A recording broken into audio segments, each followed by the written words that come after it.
Welcome to another episode of Canopy Practice Success. I am your host, Casey Brothers, and I am here with Roman Villard. He is a CPA turned entrepreneur and the force behind a firm named Full Send, where he helps startups and scaling businesses get smarter about their financial operations, data, and reporting. He's passionate about breaking down traditional accounting walls, building in public, so sharing things online, and using tech and analytics to shift accounting from back office to being more strategic. Welcome, Roman. It's good to have you. Yeah, it's quite the intro.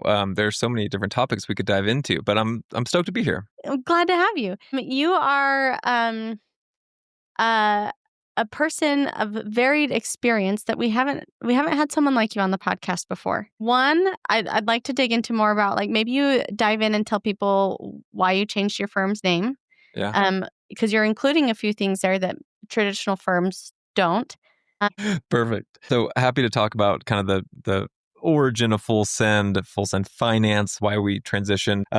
When I started the firm back in 2022, it's only been a few years now, but when I started the firm, heavily focused on outsourced accounting, financial insights, just trying to provide a high quality service that's tech enabled. All of our work was really centric around the accounting rhythms, the finance rhythms, the reporting rhythms of a business. And the more that we dug into challenges on that front, whether it was aggregating data across multiple sources, trying to report on operational metrics or financial metrics that included operational metrics, we really identified a need to get a little bit sharper, to sharpen the pencil on who we are relative to the type of value we're offering. And we were leaning far more into operations. So earlier in 2025, we made the decision to remove finance from our official name and become just Full Send, which today is more of an accounting and operations or accounting and data consultancy.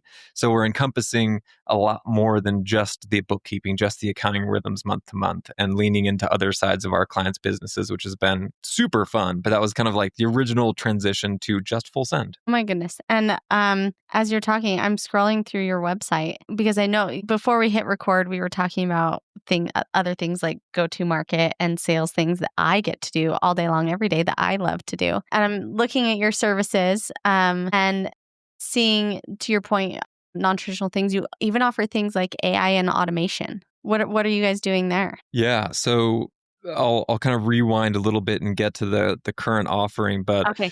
When we transitioned from Full Send Finance to Full Send, we really led with a data forward offerings, data architecture, data governance, data strategy, with a team of data scientists that were highly capable of servicing Fortune 500 companies and trying to bring that data infrastructure down to an SMB.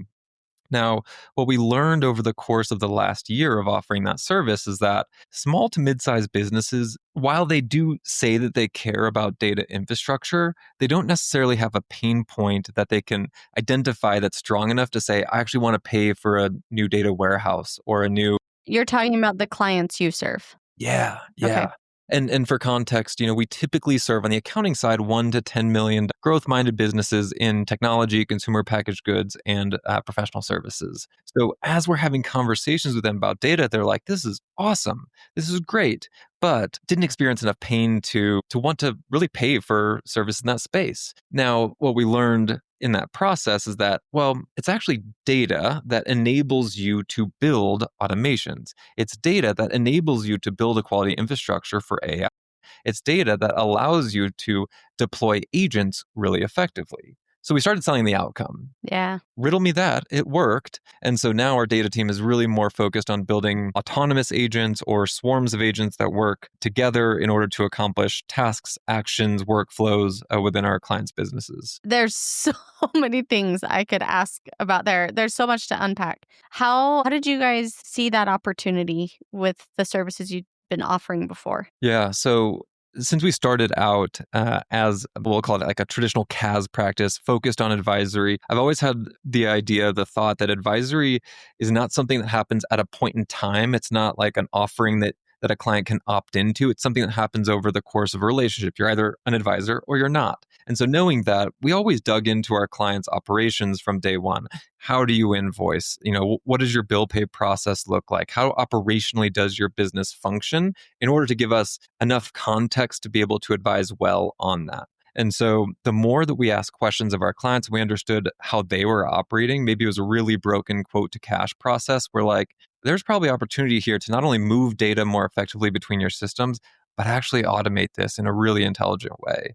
So then we would go to them saying, hey, thanks for this process map that you gave us. Now let's actually look at how we can create improvements there for your team and not just our own financial efficiency. Well, there you go. And then did you have people who already knew how to do all of these? You're already nodding. I haven't even finished my question. Who knew how to work all the AI magic? Yes and no. I mean, I think whenever you come across somebody that's an AI expert, most of them have garnered their expertise in the last 3 years, right? Yeah. And so everybody's learning, right? If you come at AI from the perspective of having a deep understanding of machine learning, a deep understanding of how algorithms operate and coding of those algorithms, you're already like 10 vectors ahead of the average AI expert, right? So we went out with an intent to bring on data strategists, data scientists. No, it's good. And so like that learning just over the last few years, the more and more that we used AI internally, really pushed us to try to identify how can we use that skill set and learn as much as we can about AI and keep up with the just velocity of tools to start to provide a service to firm or to our clients. And the reason why I think that was important for us to start looking at that a year ago is because you look at the adoption of cloud migration, cloud storage. The services slope on that in terms of opportunity was way higher than the adoption at first. And AI is kind of similar. Yeah. So I interviewed Dan Hood, who's the editor-in-chief of Accounting Today. Yeah. Asked him I forget how I asked him about it. Like, what was something that took forever to be adopted in the industry? Something like that. And he said the cloud. He's like, it took 10 to 15 years to get people on board with the cloud. And that blew my mind because I'm like, I don't know that I could have not gotten on the cloud in my life. Like, I mean, we've all got cell phones now. We all connect to the internet. Just was mind-boggling to me. And to your point, like, what does this mean for their adoption of this new tech that we're now seeing now with AI? Yeah, and I do believe the adoption curve will be much quicker with AI because you get value out of it far more quickly than cloud. I mean, the infrastructure for cloud in terms of like true integrations and having a seamless experience did take a lot of time to develop. It seems like the development that we're seeing now is just light years faster than what we saw with cloud. So, I think it will be a much shorter adoption curve. But I'm going to say this in a really crude way, but I think that this AI adoption is going to continue to make dumb people dumber and smart people smarter. Because what you see is that there's two different ways that people are going. Either individuals are like outsourcing their thinking to AI and letting AI think for them, or they're enhancing their thinking through the usage of AI. And so like that critical thinking element is something that I think is still so important as you develop a skill set in AI. Yeah.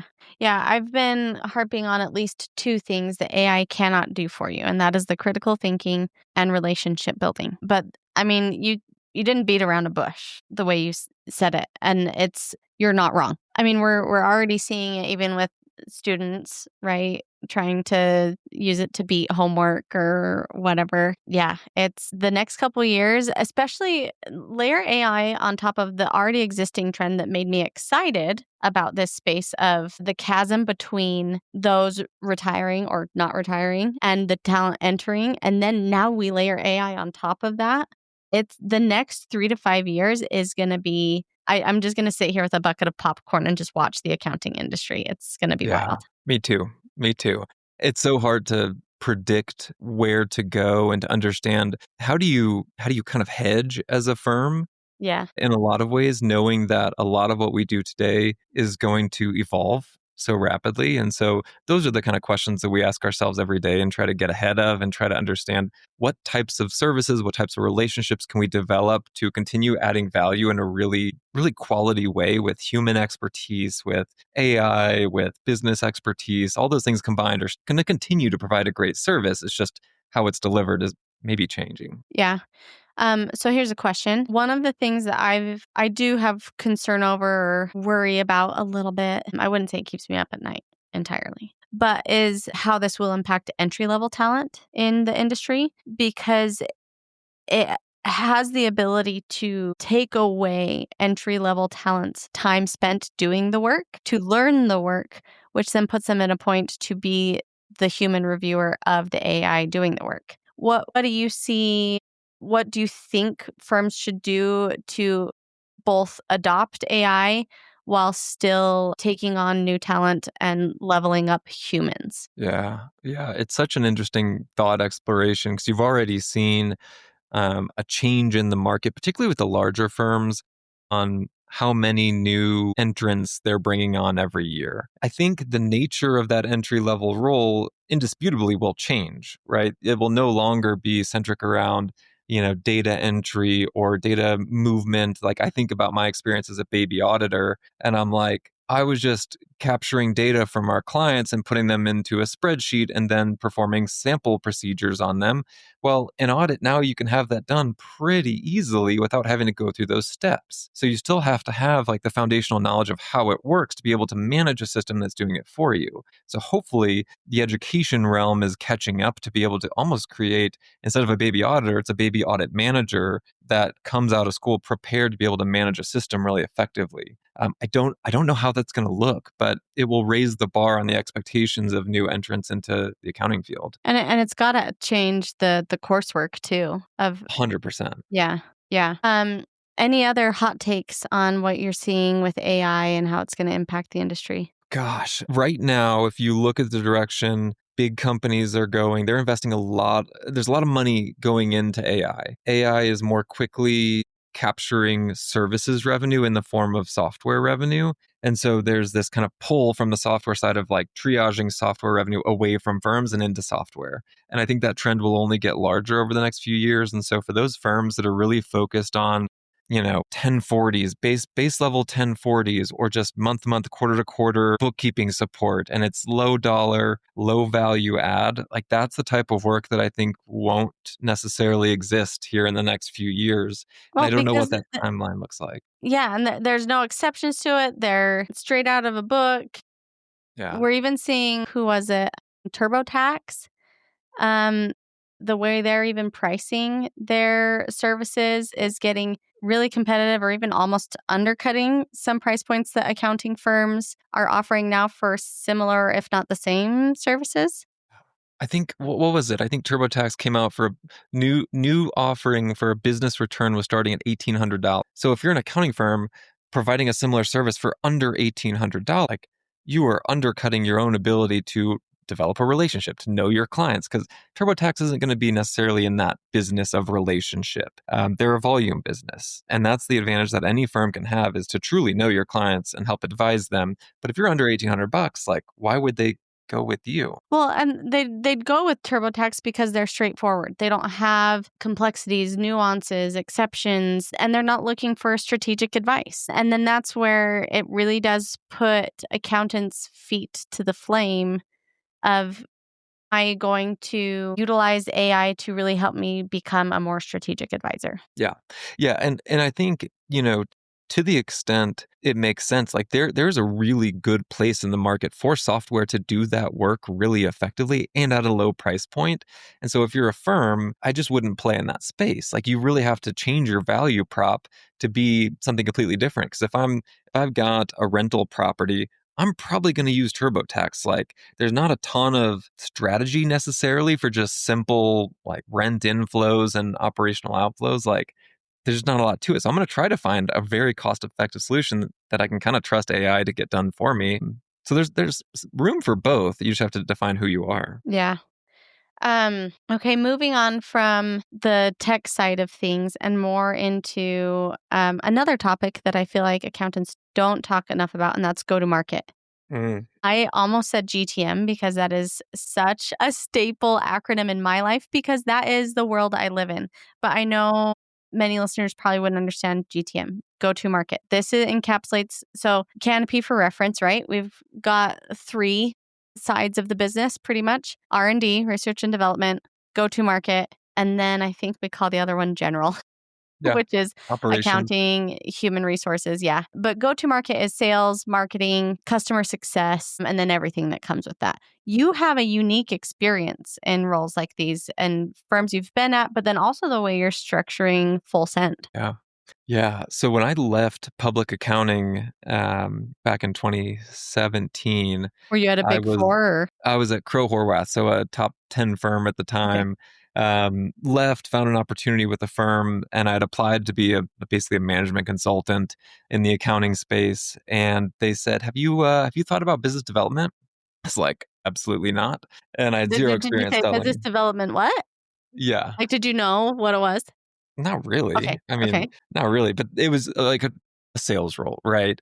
And so they said, "You should think about it. Here's an offer for a $0 base salary, commission and activity based only." Shut the I didn't know roles like that still existed. Commissions Yeah. only? Yeah. My Yeah. gosh. It was to be fair, it was like activity based plus commission only. And at the time, I had fewer responsibilities than I do today. I didn't have any children. It was just me and my wife and a dog. And so I talked to my wife about it, and she was like, "I think you might actually be pretty good at that." And so I Well, took a kudos to risk. her for also being supportive of like, Yeah. "Hey, jump in, take." Yeah. Totally. It changed my worldview. It changed my skill set. It forced me to adopt to a new side of business that I hadn't been exposed to. And it was kind of do or die if I wanted to make money and a living. Yeah. And so it's funny because I took this role, $0 base salary, and I immediately hired an executive coach in sales. So I was actually like in the red in my job, From day like one. spending money on day one. But it was the most instrumental decision that I had made, and ended up getting me tons of exposure to what a sales rhythm looked like, to what business development outreach looked like, partnerships, go to market strategy altogether. It was unbelievable. And so that really like cemented my initial interest in and skill set in the sales realm. And then I took that to another firm and brought a lot of the methodologies and thoughts and some degree of relationships to Full Send. Wow. So yeah, talk to us about how big is Full Send? Yeah, so we have 17 folks today. Okay, and tell us a little about, do you have some untraditional roles for a firm that size? Ooh, untraditional roles. So I'm still owner of all GTM, all Okay. sales and BD and marketing. I do all of that Do you do myself. any accounting work? I do not. Okay. Love it. No. So I got out of the day-to-day accounting work about a year and a half into building Full Send. Like very intentionally, I hired a stellar group of like manager, director level individuals, brought on a partner that I knew I could trust and didn't have to like ask to be. And that was sales, marketing, partnerships, BD, things like that. And so untraditional roles, I think we have a pretty like traditional role stack. We have a strategic operations manager that's helpful internally for customer success and sales enablement, things like that. And outside of that, it's a pretty standard team. Although we don't go by like bookkeeper or accountant, all of our team starts at analyst, senior analyst. So we have more of that like management consultant type structure. Okay. And then with your like untraditional services with the data offerings and the AI and stuff, that's just something everybody has to be well versed in to be able to offer to their clients. Oh yeah. Well, I mean, there are degrees of depth on that side.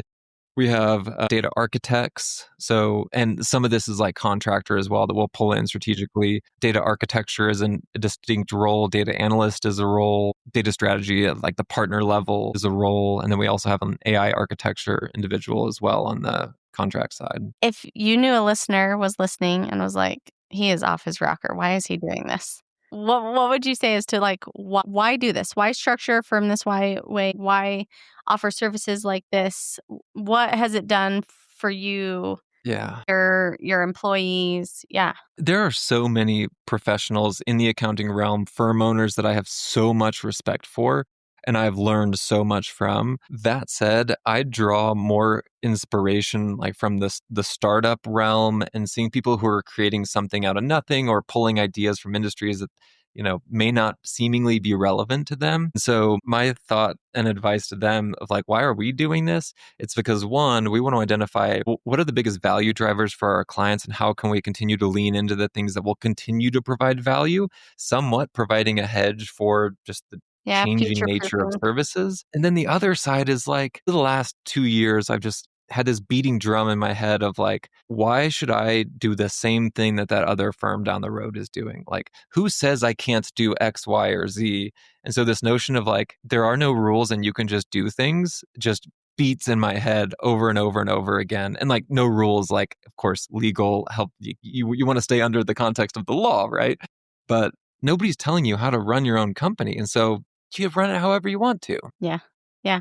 The world is your oyster. I like your point too, though, about looking at other industries for inspiration, because whether you like it or not, whether you choose to look at them for inspiration, the experience you provide will be compared to them. I think of Amazon all the time. Amazon is not a competitor of ours, but they have delivered an experience that people compare things to all the time now, with delivery, accessibility, convenience, accessibility on, did I already say that? Was that my second point? Oh my goodness. You just think of like mobile app experiences. People are living in 2025. You're not dealing with clients who are living in the context of 1990 anymore.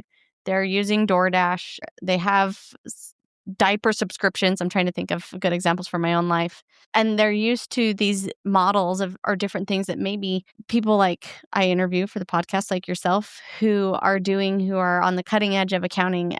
And those who aren't are like, the barrier to entry just seems so stinking high. I get it. But also, like, any fear you have of this being a major disruption to your client, I want to debunk, because I think it will actually be synchronous with the rest of their lived experience. Yeah. And I think as a firm owner who's very intentional about creating a service and an experience for my clients, I think there are two paths to take. One, it's how do you create a seamless experience for your clients in a really like accessible way that makes them feel really comfortable in just the rhythm that you deliver service. So like there's how do I assimilate to the Amazon type delivery model, right? And then conversely, there's the other side of like, how do I actually disrupt that rhythm to create an immensely delightful experience? And the best example I've heard of this, which comes from a phenomenal book that I think every firm should read, is a book called Unreasonable Hospitality. And yeah, Casey, you have you read that book? I haven't, but I'm going to put it on my list right now. It's a phenomenal read about the fine dining world and Michelin star restaurants. Okay. And so one quick story that was told in there that I think is just phenomenal is that there's this restaurant in, I believe, New York, and they were kind of known for being the restaurant that you would go attend to, just fine dining, like white tablecloth, impeccable food. But they would take notes as the guests came in on, hey, where did you park? What meter are you at? And so during the course of a 3 to 4 hour meal, the wait staff would actually go and drop a quarter or 2 quarters into the meter so that their guests didn't have to think about where their meter being full. And it was just that small token of appreciation that cost the restaurant 50 cents or $1. But the guest experience was just phenomenally elevated because they just didn't have to think about it. And so I think that rhythm disruption of things like that you can do as a firm are also really, really helpful. I'm going to read that book. Client experience really cannot be overstated enough. Yeah, it's just as simple as that, I think. Yeah, I'll give you an example of like how we've tried to do elements of that at our firm. So NPS scores for firms. Oftentimes, okay, hang on. You might need to define it I'm very familiar. NPS, in fact, I worked for a company that was very deep into NPS. Do you mind if I give everybody like a crash course? NPS stands for Net Promoter Score. You're looking at how likely someone is to recommend you. It is always from a 0 to 10 scale. Always, always, always. 0 to, I need to go the other way. 9 and 10 are promoters. This is important because it's not half of the scale. It's not equally weighted. And I'll get to that in a second. 7 and 8 are passive, which makes 0 through 6 detractors. And it's weighted this way because you'll notice that it takes someone to be a 9 or 10 to be the top 2 numbers out of 11 numbers to feel so thrilled about you that they would, in fact, promote you. They would, in fact, go out of their way to say something nice about you, to pass you on, to recommend you, to fill out a Google review without being asked. 6 and 7's passives. Not going to do a thing. They had a fine time, but they're not going to do anything to detract from your business or promote your business.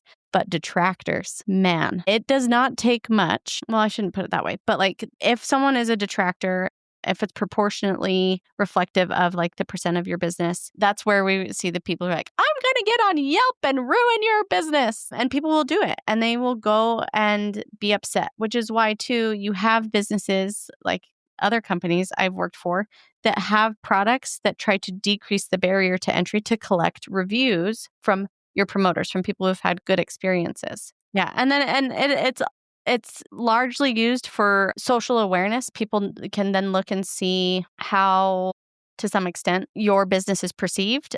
If you keep it internal, it's a really good feedback tool. Yeah, and that's how we use it today, more as an internal feedback Yeah. tool. And I think it's something that every firm should be doing regardless, just to get the feedback. Doesn't have to be like a formal NPS survey or not. But I've talked to so many firm owners that are like, yeah, I have like a 15% response rate on my NPS surveys that go out. And I just like, that's awful. That's bad. Like response rates are always going to be pretty low. And so how can you think about delivering that survey differently in order to increase engagement? What does the rhythm look like with your clients for outreaches and touch points and make sure they're taken care of? And so when we And recently even went through the what does it look like when you show someone that you've listened, that then incentivizes them to make, oh, I haven't filled this out before, but they just sent out an email saying, thanks for your feedback. As a result, we've done X, Y, and Z. And you're like, oh, I didn't give that feedback. I want to give feedback. It sounds like they're listening. Yeah. Yeah. And so for our rhythm, like we sent out our NPS scores about a month ago. And How in that often? process, I'm sorry? How often do you send it out? That was our first rhythm of sending them out. Okay. Keep We going. hadn't Sorry. done it before that. Okay. And so it was a big initiative for us. Like the second half of 2025 was like, we should probably do this Okay. because we've gotten a lot of feedback from our clients in a very informal fashion, monthly meetings and whatnot. But we wanted to have something concrete to lean on so that we could take action on it. But in that process, we wanted to, one, just reduce the barrier of making it complex to be able to provide feedback, two, make it personal and not just a generic outreach. And so for every single client, and like we're 17 people, we don't have like thousands of clients. We have enough that's manageable to send intentional custom outreaches. But our operations manager made a custom Loom video for every client. Hey, thanks for your support. We're really excited to work with you. Here's a few things the team's been working on. If you don't mind, if you could fill out the survey, that'd be awesome. It'd be really helpful for us to serve you better. But it was intentional with each client unique to them. And I think that just that little touch really helped us get a better response rate on those surveys. So just like a little indicator of how you can go just slightly above and beyond the average to get better feedback or a better experience. Okay, you're going to love this as someone who loves marketing and all things go to market and AI. I get to brag about one of my coworkers right now. To your point about we got here because you mentioned the book Unreasonable Hospitality, going out of your way, delivering a really personable, unique experience to someone. One of our designers figured out how to use AI to capture someone's LinkedIn picture, turn it into a specific type of illustration, and we are now sending 323 custom cereal boxes of accountees to people for a promotion. Yeah. And that level of customness leaves an impact. I would hope, at least. I have a lot of faith in this coworker and I'm really excited about this. I think like even as a prospect, someone who's I believe we're sending these to people who are familiar with Canopy. They're not just like unfamiliar, but just so fun. And then you take that and put that on someone you already have a relationship with, customer, and like they're going to stay with you forever. And then that's where we get into metrics that are really staples in the tech world that I'm loving hearing people talk about more in accounting. Things like ARR, MRR, LTV, CAC, annual recurring revenue, monthly recurring revenue, lifetime value, customer acquisition costs that just help you stay rooted in these things that we're talking about. Yeah, and kudos to the Canopy team. You all did a promotion, probably 3 years ago, maybe 4 years ago, the accounting playing cards. Oh, yeah, that was my I, first year here. yeah, we had a big party not too long ago, the Full Send Fall Bash, talking about marketing for our nonprofit partner. And we had a game there that was actually played with the Canopy accounting cards.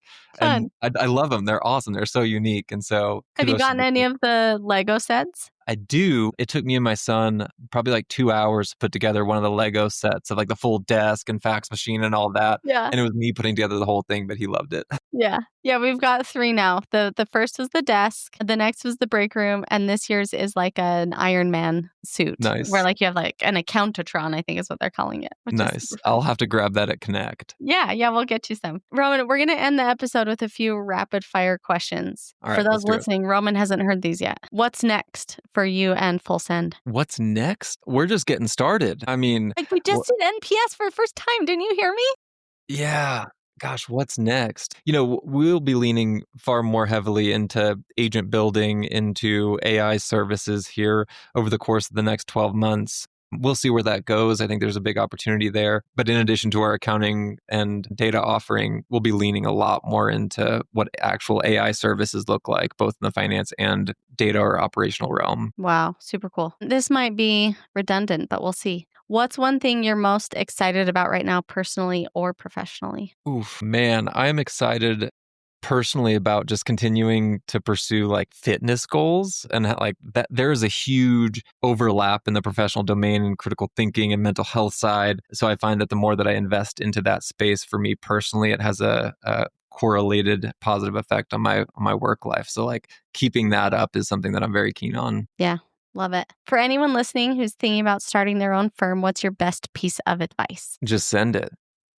Full Just send. send it. If you guys aren't aware, full send is a term in, say, the physical athletic space. Yeah. Just go. Just get it done. Yeah. 100% committed. You're all in. I say that. However, you have to know and be prepared for the commitment, be prepared for the toll it will take on you. Because I don't care if you're trying to build a machine or a firm that's scaled and has employees, or if you're trying to build a solo practice. It requires work. It requires sacrifice of oftentimes time, sleep, your hobbies. Like it will be consuming. And so if you're not prepared for that journey or financially ready for it, like just make a plan. I would recommend it to anybody because the worst case scenario is you go back and find a job and you have no regrets of having tried. So yeah, just be prepared for like the first 2 years, your mom being like, oh, cute, honey. Like, how's that little business going that you're working on? And it's like, Mom, I've got employees now. Thank you so much, Roman. What an encouraging conversation, a unique take on the space. We'd love to have you back. That was fun. Yeah, enjoyed it. Thanks so much for having me, and more to come.